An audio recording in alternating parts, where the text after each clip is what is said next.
Hi everyone, welcome to our YouTube channel. Today, we'll be discussing the major updates that Microsoft has introduced in the Power BI Desktop March 2023 version. As you can see on the screen, the previous version of Power BI Desktop had the visualization and data panes, along with some old buttons provided by Microsoft. In the new version, Microsoft has added a new button and removed the visualization pane for better spacing.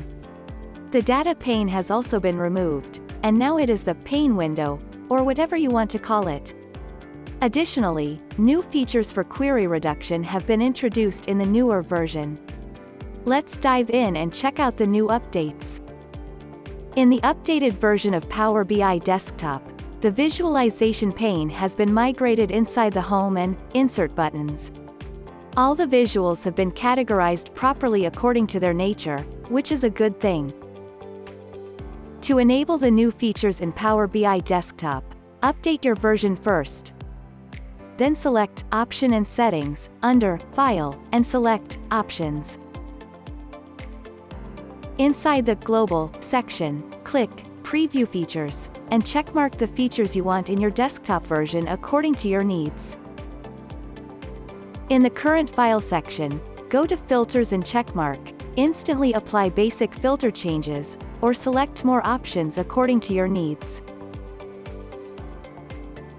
After making changes, restart your Power BI Desktop. Now, connect to the data source. For instance, in my case, I am connecting to my local SQL Server AdventureWorks database and importing the fact internet table in Power BI.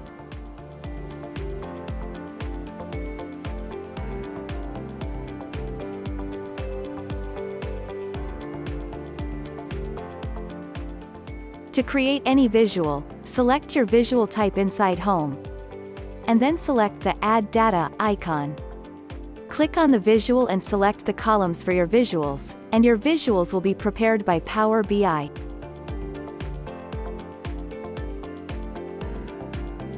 The formatting section has also undergone some new updates.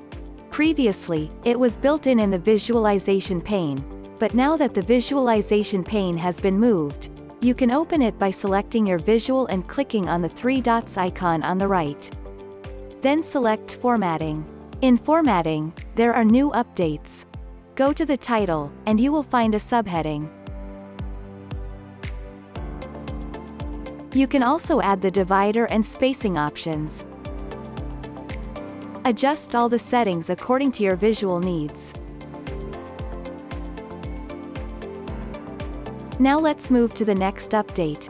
Go to Insert, Buttons, and you will see two new buttons for Apply All Slicer and Clear All Slicer. Select both of them. Add a slicer on your visual. Apply any filter.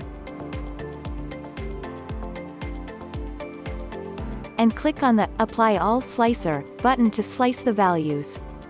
Now, click on Clear All Slicer to remove all the filters applied previously. Note that you should use these buttons only when you need to add multiple slicers or are building a slicer panel inside your report. In that case, using both these buttons will be helpful.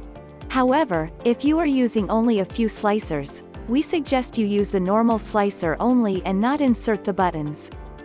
That's all for today's video. I hope you liked it. Please like and subscribe to our YouTube channel. Thanks for watching.